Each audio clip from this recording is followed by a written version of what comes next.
Yo, what's up, guys? This is PBnJ. I'm John. We're here with another podcast. I'm here with Brian and Jesse. Hey, what's up? Hey, what's going on?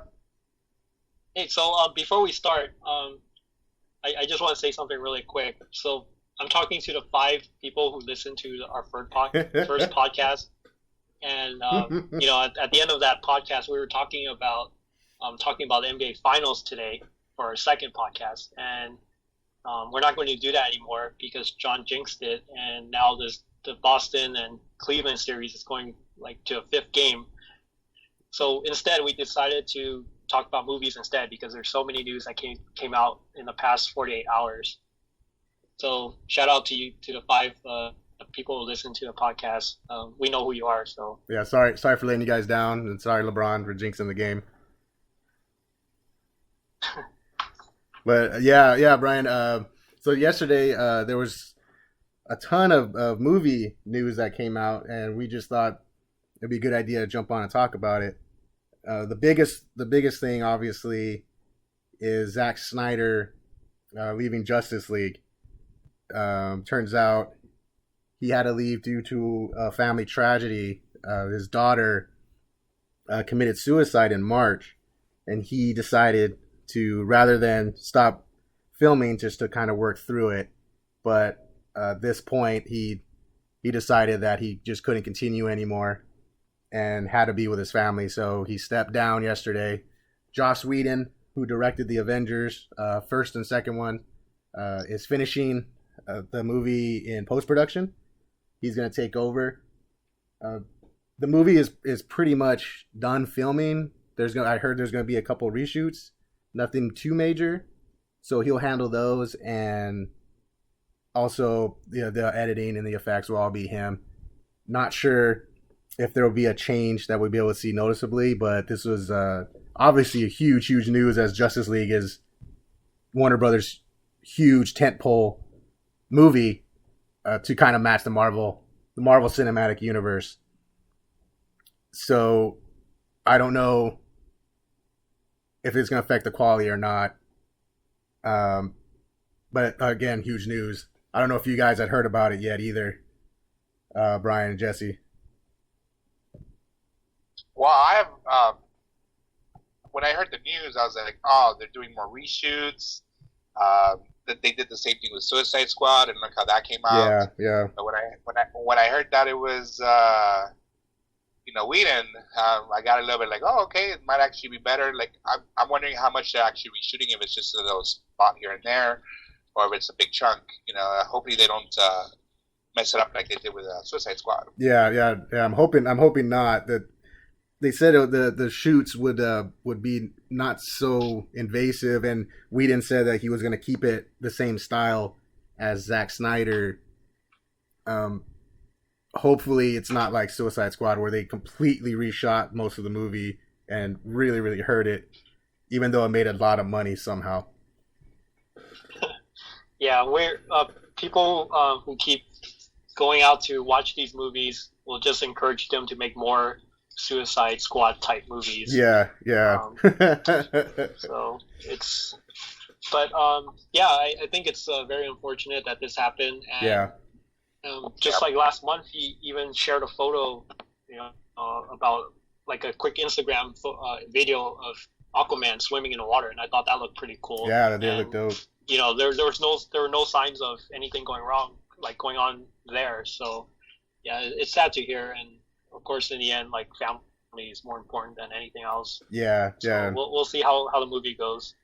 Yeah, I'm pretty surprised how long it took for people to find out. Yeah, 2 months, dude. We're talking dude. about March. Yeah, it's not like it was just like, oh, this is like 2 weekends ago.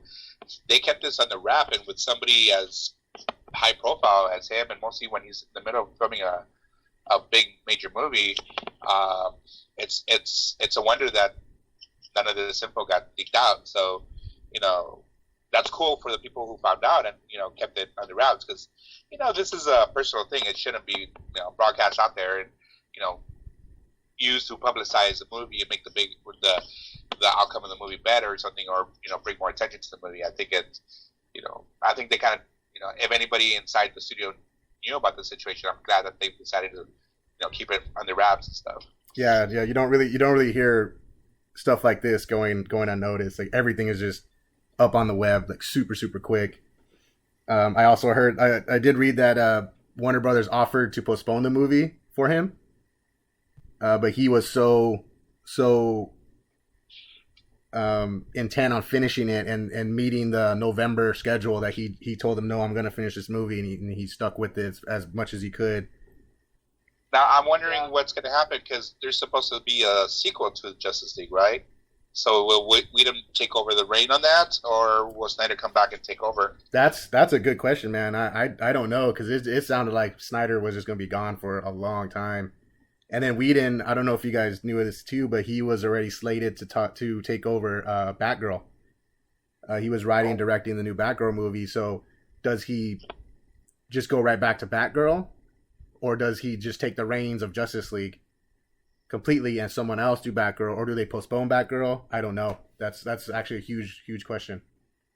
Yeah, I actually have a big problem. This is like, I'm going off topic now, but like for DC to copy pretty much Marvel's plan to put out 2 movies a year, and they're kind of adamant on sticking onto the schedule, and to me it just feels a little bit rushed, putting out Justice League so soon when you've really only introduced about 2 or 3 characters.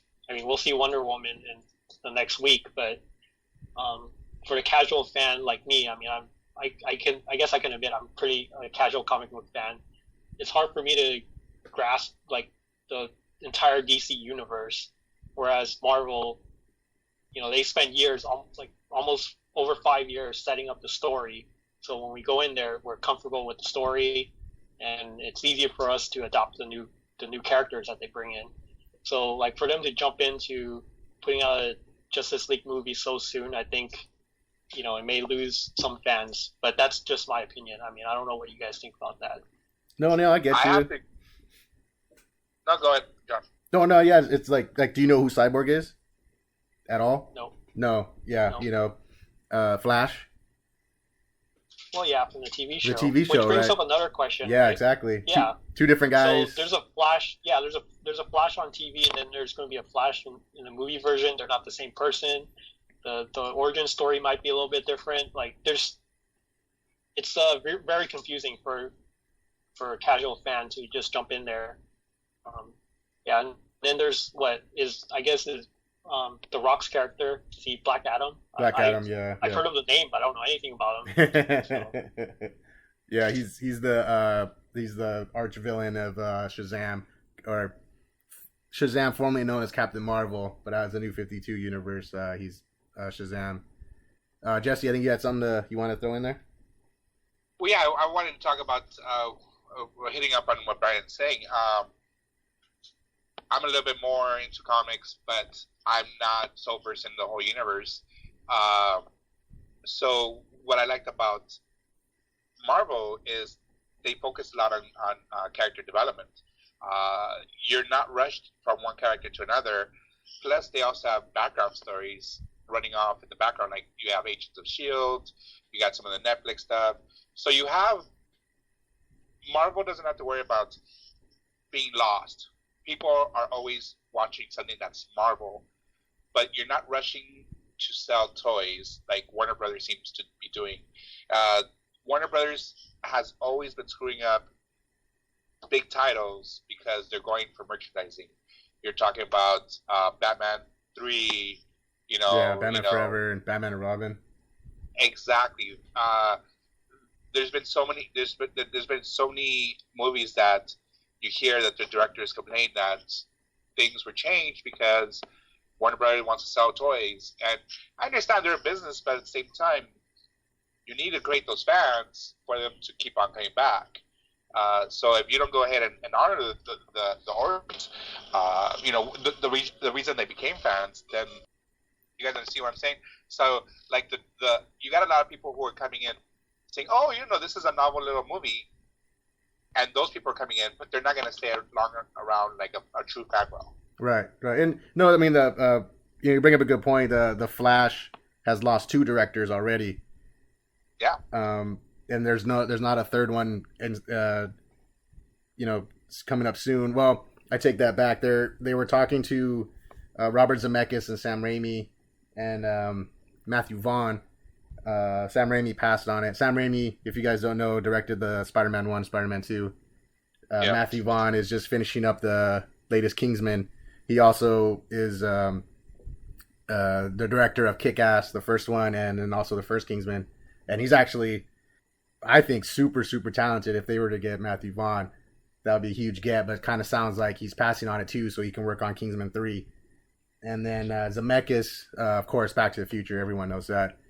I heard that he's kind of the front runner right now, which I think talent-wise that makes a lot of sense because he's so good.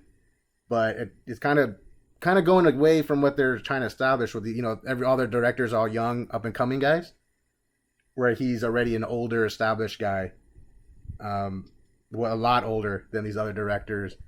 Of course, if he can fix it, that's cool. That'd be awesome. I don't really know if that's a done deal or if it's going to be a done deal. I haven't heard any updates in about a week. And also, speaking of directors leaving, Doug Liman left today. He just dropped out of Justice League Dark, which is, for those of you who don't know, they're kind of the magic-based darker characters in the Marvel Universe. DC Universe, excuse me. John Constantine, Deadman, Swamp Thing, Zatanna, Etrigan the Demon, which sounded really, really cool. It was actually an idea that was started up by Guillermo del Toro a few years ago. He really wanted to get it going, but he always has a million projects on his plate, and this was one of the projects that kind of fell aside. So they signed up Doug Liman, who was the director of Edge of Tomorrow with Tom Cruise. Apparently, he's got about 3 or 4 movies going on as well, and he had to drop out today too. So I don't know the future of Justice League Dark. And I'm actually not very confident that movie happens at this point. And I'm also pretty sure Cyborg doesn't happen. Flash, I would say 75-25 that movie happens with Cyborg as a guest star. But I don't see a Cyborg movie happening, and I don't see Justice League Dark coming down anytime soon. I think it'll be a focus on Justice League, Superman, Batman, and Wonder Woman, which I actually think is a good thing. I don't think that's a bad idea at all. I don't know what you guys think. And Aquaman. Yeah, Aquaman. Right? Yeah.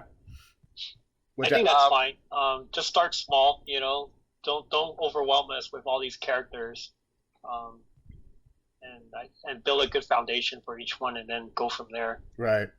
And also go for it, Jesse, go for it. I think what you're really seeing is, again, Warner Brothers trying to catch up.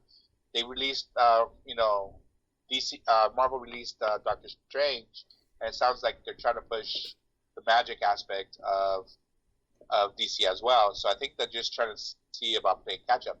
So they push it back. I don't think that there's anything wrong with it if they're going to be able to produce a good movie. And like Brian said, introduce us to characters slowly. Let me, like Ant-Man, for example. Right. How many people knew who Ant-Man was? Unless you're a really good avid Marvel fan. Look how popular it became, and really quickly. Same thing with Guardians.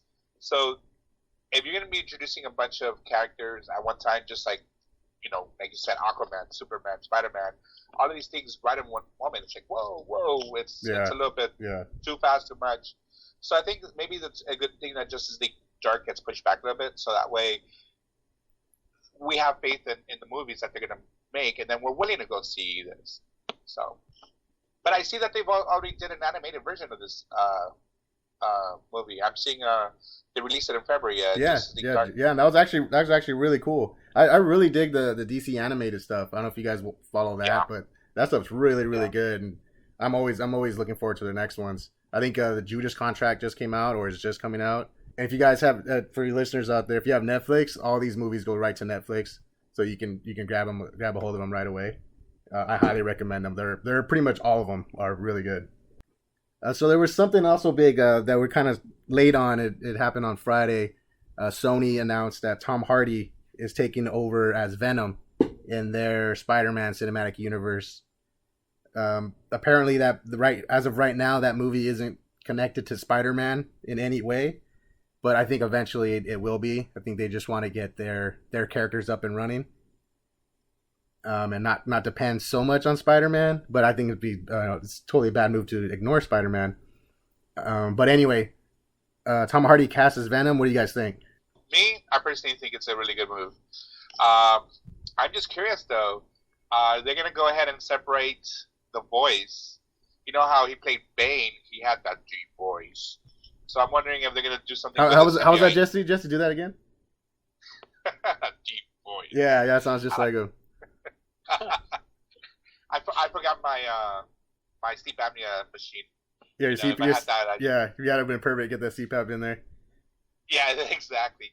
No, but that's the thing. I mean, I think he bulked up well, so I think he can fit the body type of Venom versus the last Venom we had.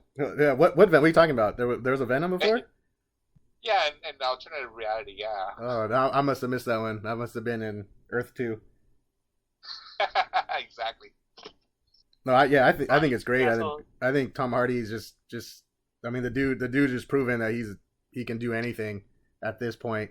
His Bane was great. I think his Venom's gonna be awesome. And the best part, of course, like what you just said, is that he actually looks like Venom, as opposed to Topher Grace, which was just terrible.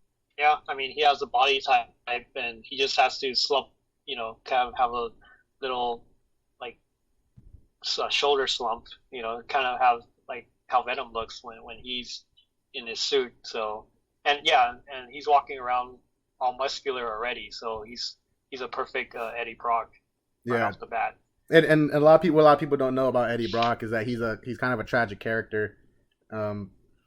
In the comics, when you go into his backstory a little bit, before being Venom, his father was a neglective of him and maybe even abusive, and his whole life Eddie Brock was striving to please his father, which led to him. That's how he got his big muscular build, was that he was an Olympic powerlifter, won medals, and just his father was I'm pretty sure I think he was an alcoholic and stuff, and he just could never please his father. And then when he got his job as a photographer at the Daily Bugle, the whole reason why he took fake pictures of Spider-Man was to prove to his father that how good of a journalist it was, and that backfired on him. He got fired, super depressed. Then that's when he went to the church and found the Venom symbiote. So he's not just this big, strong, beefy, just muscle head character. He's actually has a lot of tragedy in his life, and so it needs an actor like Tom Hardy to pull that off, just to make someone who's this big, massive creature, alien monster thing, and make him sympathetic.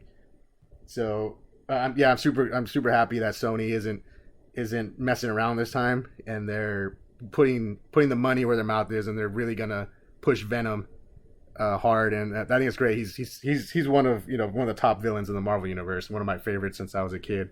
So A+ there for Sony. And it'll be nice if they do a good job and they go to the Carnage. Lead into Carnage and some cool CGI, because some fights against Venom. Because like you said, I mean, a lot of people know Venom as the villain. He's Spider-Man's nemesis, and that's basically a personal vendetta. But if you keep on reading, he has a storyline where he actually helps homeless people. I mean, he goes to San Francisco. He still eats people. But, well, yeah. I mean, all right. He has a heart of gold. Yeah. If he wasn't so hung up on killing Spider-Man, he could be doing something well. Yeah. A little more construction than something a little more constructive than murder. Yeah. No, what's funny was I read an article. There was a pretty big article recently about the behind the scenes of Spider-Man 3 and Spider-Man 4. Rumor has it that Sam Raimi was so upset with Sony interfering with the movie, they had essentially changed the whole movie on him. He originally planned for the villains to be Sandman and Vulture, and Sony were actually afraid that Vulture and Sandman wouldn't sell a lot of toys, again with the merchandise, right? And they forced him to put Venom in the movie and pretty much changed everything. And he was so upset at them doing that the rumor out there, hasn't been confirmed, but it's a pretty big rumor, and where there's smoke, there's fire, is that on purpose he cast Topher Grace as an FU to Sony, knowing that it was going to be junk and knowing he wouldn't sell toys. So it's kind of a big middle finger to Sony as for that casting decision, which actually now, if that's true, it makes a lot of sense. Because why else would you cast Topher Grace as Venom? Yeah, to the casual fan, him and, well, he looks the actors look the same. Right, they have a similar body type, a similar face. So it was a little bit strange. And it was like, he was like laughable. It makes sense. Right? Wasn't he like a laughable, like you saw him, you're like, what the? Well, the thing that I also didn't like is they rushed it. Ignore the fact that it was Topher Grace that they picked. If they would have picked anybody else, I think they still would have ruined it, because they tried tying in the Venom and the Sandman storyline, and with the whole, buddy, my best buddy's trying to kill me, and then him breaking up with, having girl problems. So that a whole it was just too much, right? Just too much. Yeah, it was just too busy. It was like, focus on 2 items. Okay, we could get away with. But you're putting too many villains, too many things. Yeah. No, that totally. I think that's what. I mean, not that Topher Grace would have saved it, but I think that's what killed the whole thing. Yeah, I mean, I read there were rumors that Sam Raimi had plans to make it 6 movies, and the final movie was going to be the Sinister Six, Spider-Man against the Sinister Six. So he was going to introduce Vulture, Kraven the Hunter, I think the Lizard eventually, because they had Dr. Connors in the movies too, but Sony pretty much put the kibosh on all of that by forcing Venom down his throat. And we saw them make the same mistake again in Amazing Spider-Man 2, right? They forced all this stuff down that director's throat to set up this, because I don't know if you guys remember, they were planning a Sinister Six movie on its own. Yeah. So they used Amazing Spider-Man 2 as a launching pad, and again, that movie got super convoluted, super bogged down. There's too much going on, and it killed that franchise. Good thing is that me and Brian went to go see it at 10 in the morning. We paid like $5 for tickets. Yeah. Well, some of us might have downloaded Spider-Man. Yeah. Like Spider-Man totally jumped the shark when he was wearing the fireman's hat and putting out the fire. Yeah. That looks so stupid. or Electro makes the Spider-Man song when he's shooting at the power plant. Yeah. But it's unfortunate because I like the Andrew Garfield Spider-Man. Yeah, I really like the first one, but the second one, it just kind of went off the rails.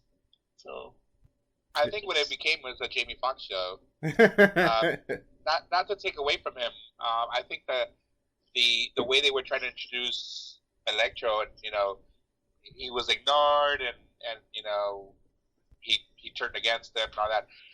The storyline was sound. I think it was just the way it was shown on the screen. It was just like too much. You know what? Every time I saw Electro, I thought of Electric Superman. Yeah. From the 90s, right? The blue Superman.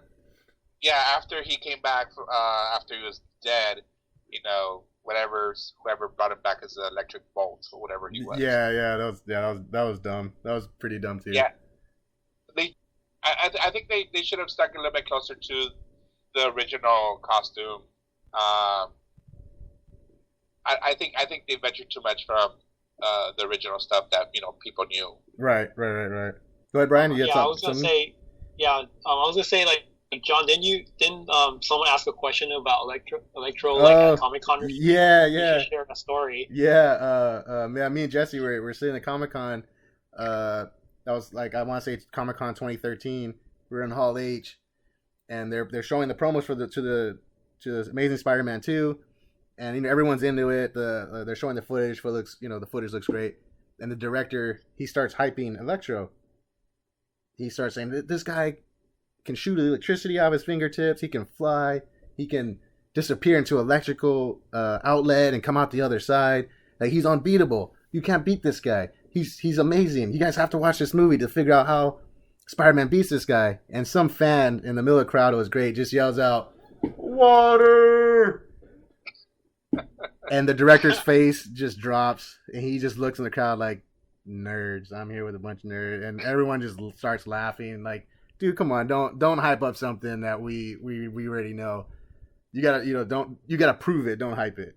So that was pretty funny. You mean like they did with the Rhino suit? Again, what are you talking about? There's a rhino? Yeah, you know how the little kid, the little wannabe Spider-Man stops him? Yeah. But yeah, so fortunately, that movie was bad. Good thing is, Sony realized they needed help with these movies. Got in touch with Marvel, worked out a deal to where Marvel is now producing the movies, the Spider-Man movies. He's crossing over with the Avengers, and the Avengers are crossing over to his movies. And Spider-Man: Homecoming looks great. If anyone hasn't seen the trailer yet, check it out. And yeah, hopefully, I really dig the old style spider web armpits. Yeah, cool. They brought in the wings, the web wings. Yeah. The good thing is, so I'm hoping that with the movie being great, that Venom ends up in there and we see a face off with Tom Holland, Tom Hardy, get Tony Stark in there to help out because Venom's such a powerful character. He needs some Avengers help, and then down the road, Carnage comes around and just wrecks everything. So super excited about that casting. I think the only thing that this will miss, and maybe if someone out there is listening, someone very important is listening, is you should bring Emma Stone to this environment. Because Emma Stone was the only thing that was good about Amazing. Just bring her in. She's like 10 years older than Tom Holland, but don't matter, right? Just get her in there. Hey, you know what? She could just do a walking row. I don't care. She could do a Stan Lee cameo. Actually, she could be Stan Lee's cameo. Just have her play Stan Lee. Emma Stone is Stan Lee. Exactly. Emma Stone, if you're out there, just give me a call. Yeah. She's listening. I know she's listening. Yeah, she might not be listening now, but in the future she's going to be coming back to the original ones. And then the restraining order will be. Speaking of Tom Holland, it was also announced yesterday that he was cast as Nathan Drake in the new Uncharted movie. For those of you guys who don't know, Uncharted is a huge Sony PlayStation video game franchise that has been trying to get a movie up and going for years. I think the original movie was announced back in 2009. And pretty much nothing's happened since then. So the fact that they actually cast the lead character recently, I thought it was dead. I thought it's not going anywhere. Kind of like how Last of Us was announced in 3-4 years ago, and then just seemed to just die on the vine. That looks like that's not going to happen anytime soon. But I thought the same thing with Uncharted. But they announced Tom Holland, which is actually really cool. The guy's the hot actor right now.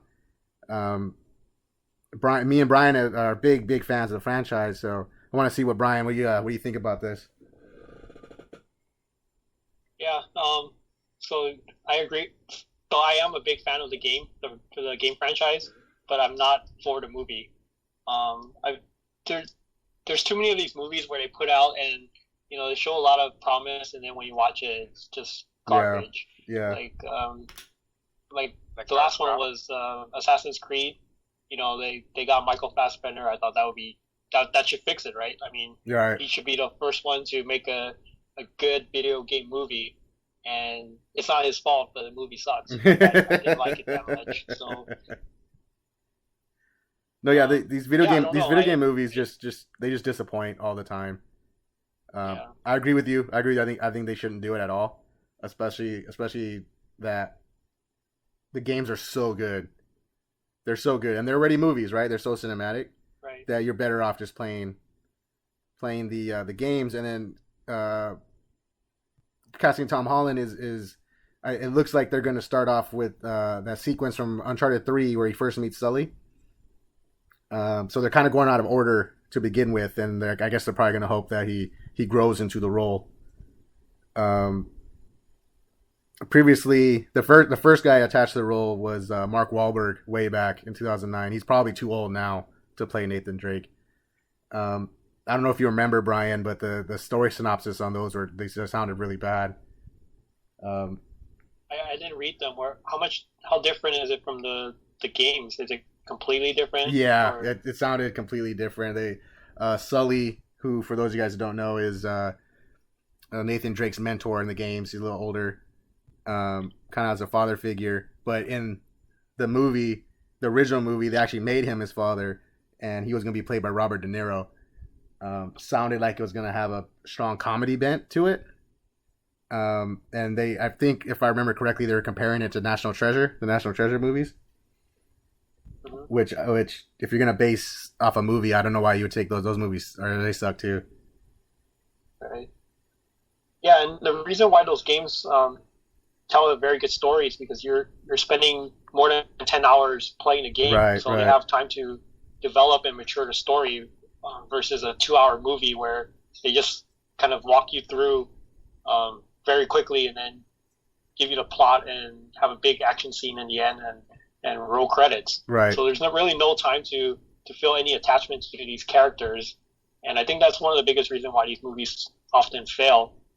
So going back to Assassin's Creed, I mean, it takes like 3 games for them to really like explain to you what the story is about. I mean, you're a big Assassin's Creed player too, right? Like you're a big fan of Assassin's Creed. You played most of the games. I played on all of them. Yeah. Yeah. And I remember having talks with you about this before the movie came out, and I was trying to give you the synopsis, right? Like, there's this computer where a guy logs in. I was like, what are you talking about? Back and forth between, yeah, it's so convoluted. There's no way they could have explained it. And, I mean, the movie tried, and it just didn't look good. There were a few very good action scenes towards the end. Other than that, like, if you've never played a game, there's no way you could have you understand what's going on.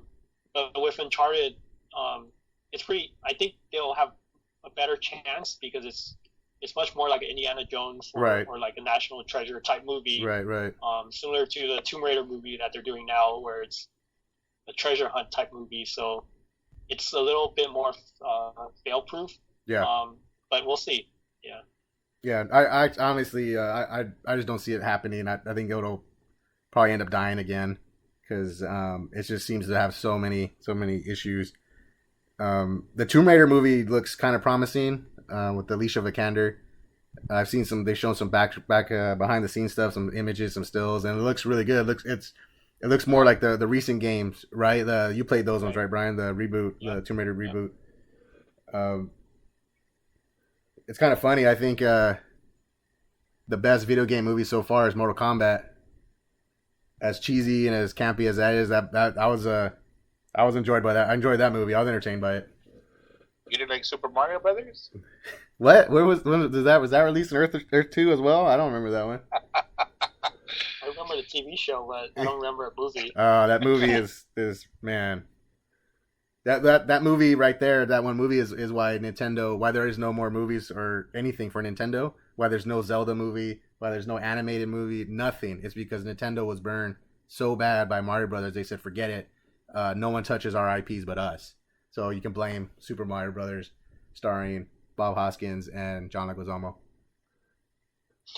I have a quick question for you, too. Yeah. Do you think this movie would be better if it was animated? If it was full, like you said, the sequences in the game are almost realistic. Yeah, no, so if they're animated, it kind of defeats the purpose. Just play the games. Like an animated CG movie won't hold up to the games, the story in the games. So just play the games. Yeah, and the story's not that unrealistic.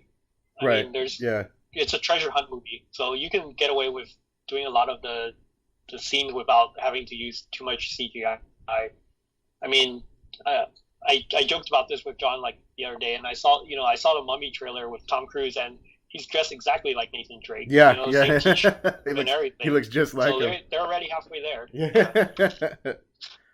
Yeah, I mean, could it look good? Can it look cool on screen? Yeah, of course. Like the crazy action sequences in the game where he's falling off a train. There's a train hanging over a cliff, and he's hanging off the bottom of the train. You have to climb back up the train over a cliff. And I think it was Uncharted 2, the beginning of it, and then Uncharted 3 had a sequence with was it Uncharted 3 where with the plane where he's hanging out the back of the plane? Yeah, I mean that stuff is amazing. So if you can put that on film, yeah, that looked great. But then if you're just gonna do that, it's kind of like, well, just play the game and it'll be, when you're actually playing and controlling and interacting, and it's just better that way. But speaking of video game movies, too, there was another big announcement yesterday that Screen Gems is rebooting the Resident Evil franchise. The last one just came out. That they wrapped the story with Alice and Mila Jovovich's character in that movie. So they're gonna reboot it. The cool thing, what I like, is that James Wan is going to be heading up the production of at least the first one. And for those of you who don't know, James Wan is director of The Conjuring, Conjuring 2, Insidious. I believe he had a hand in Annabelle. I don't think he directed it, but he produced it. So the guy knows what he's doing when it comes to horror. He's pretty much a master at this point, and he's actually heading up the Aquaman movie as well. So I'm actually excited. They didn't give away too many storyline details. If it's going to be closer to the game, if they're going to reintroduce, they are going to go with the whole new cast. So I don't know if they're going to reintroduce Jill Valentine, Chris Redfield, Barry, Wesker. I'm not sure if they're bringing in the characters again, although I think it'd be cool if they did and stuck closer to the game. As a fan of the games, I've been playing since the first one back in was in '96.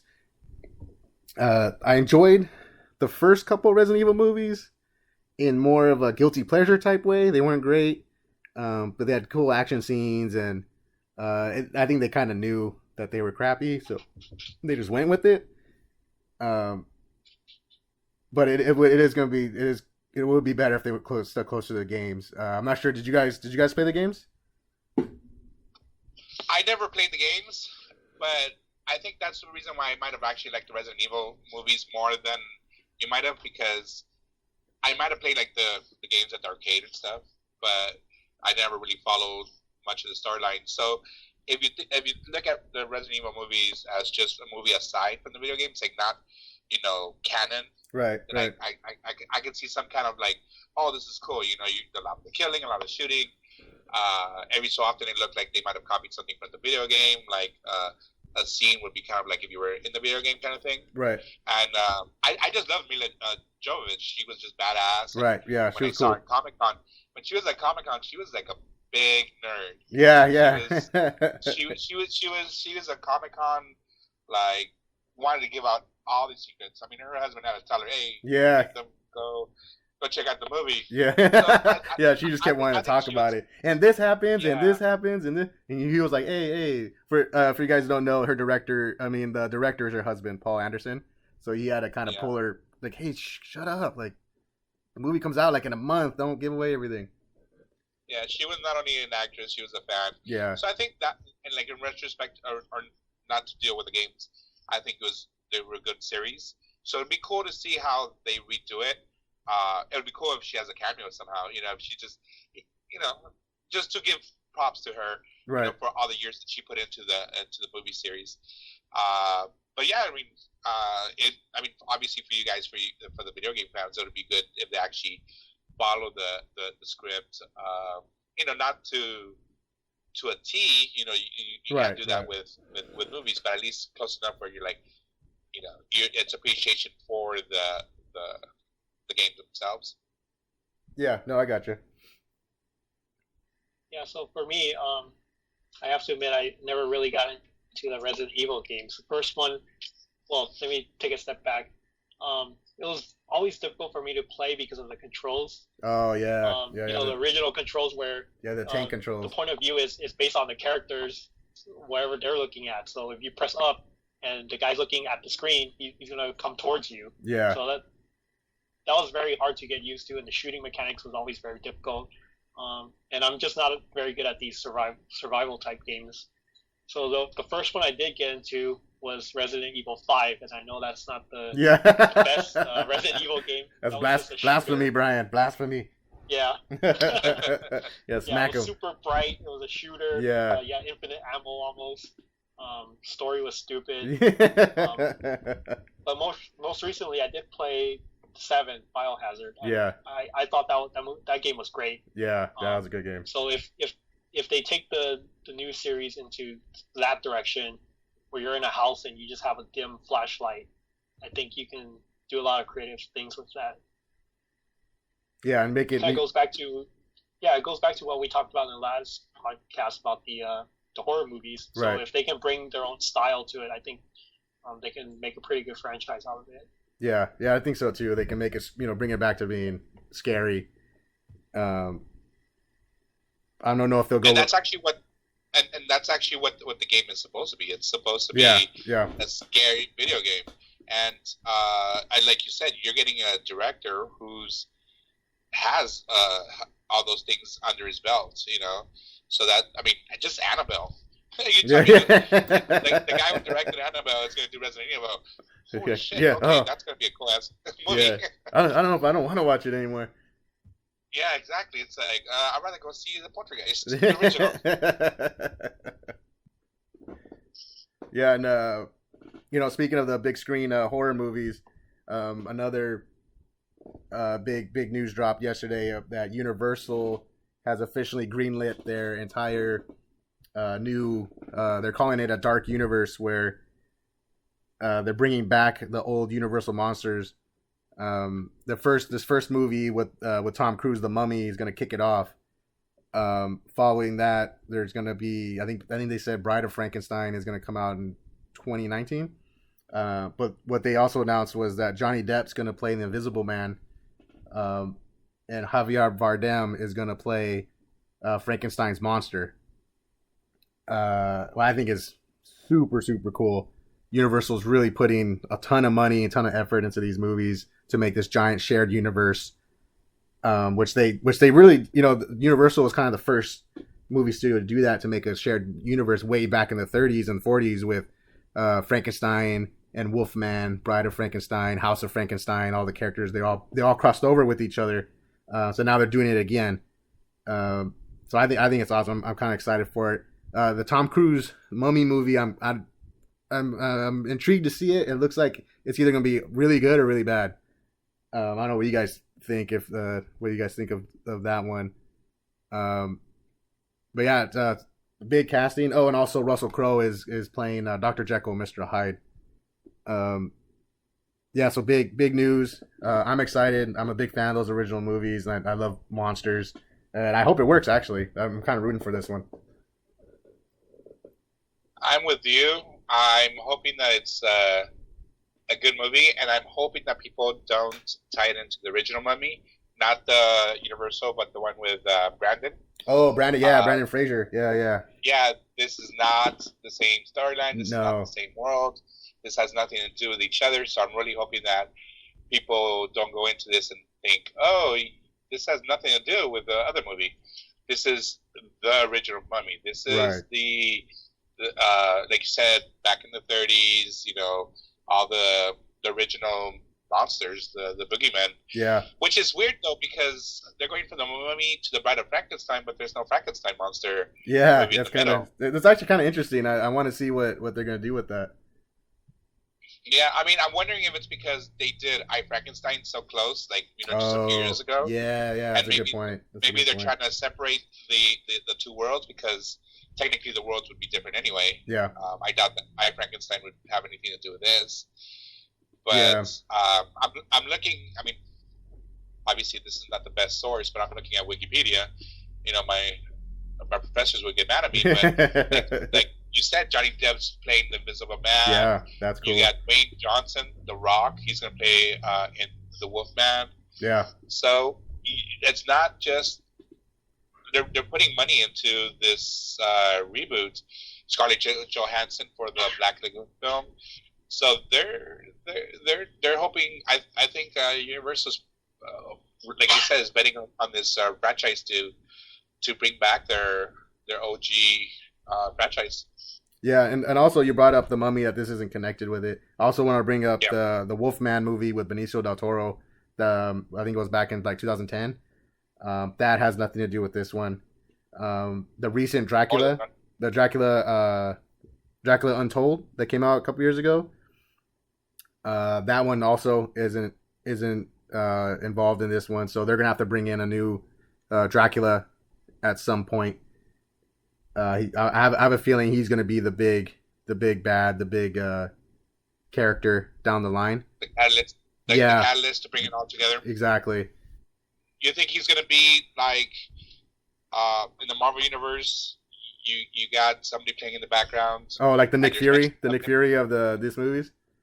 No. I was thinking of like Thanos. Thanos, yeah. Exactly. In every movie, there's some mention or something to Thanos, not directly sometimes, but indirectly. You know that he's the ultimate evil. Right. That's going to come up. That's going to bring it. So you think that's exactly what? They could. They could. I mean, that'd be really cool to build him up. I mean, he's such an important character. I'd heard that they were kind of thinking about making the Dracula Untold, making part of the universe, because I don't know if you guys have seen that one. It's okay. It's not the best movie ever, but it actually made a lot of money, and surprisingly made a lot of money. So they were going back and forth saying, he wasn't originally planned to be in these movies, but the movie did so well that they almost brought him in, and they decided against it the last second. So it leaves Dracula wide open. And also, a funny story was, I don't know if you guys remember the Van Helsing movie with Hugh Jackman, came out about 2004. Yes, I remember the corset. Yeah. Yeah, the Van Helsing starred Kate Beckinsale. That one. And that's it. Yeah. That and Wolverine. Yeah. Yeah, that movie was actually supposed to be the start of the connected universe way back then. Van Helsing, right, in the first one fought Dracula and Frankenstein, and then there was Wolfman. If I remember correctly, the sequel was supposed to be Van Helsing going after the Mummy and the Creature from the Black Lagoon.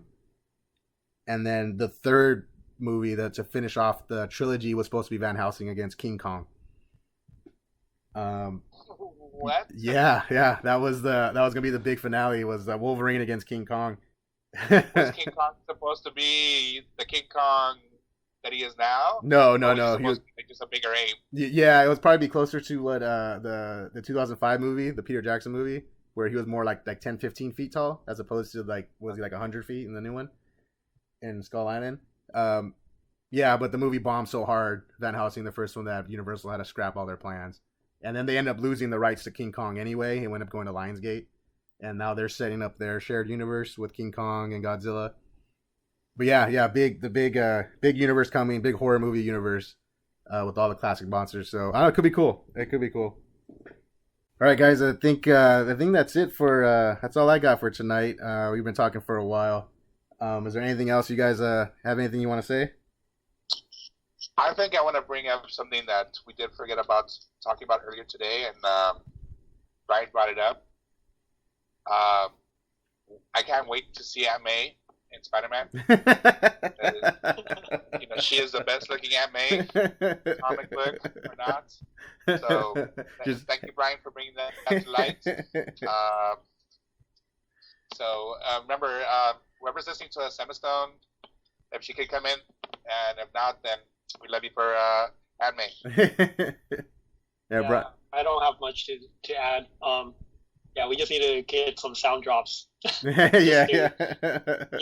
But we're new. This is our second episode, so we'll slowly start adding more sound drops and other things like that to improve the quality of the show. Yeah, we're noobs, guys, so hang in there. But thanks for listening. This has been another podcast from PBnJ. John with Brian and Jesse, and we'll see you guys next time.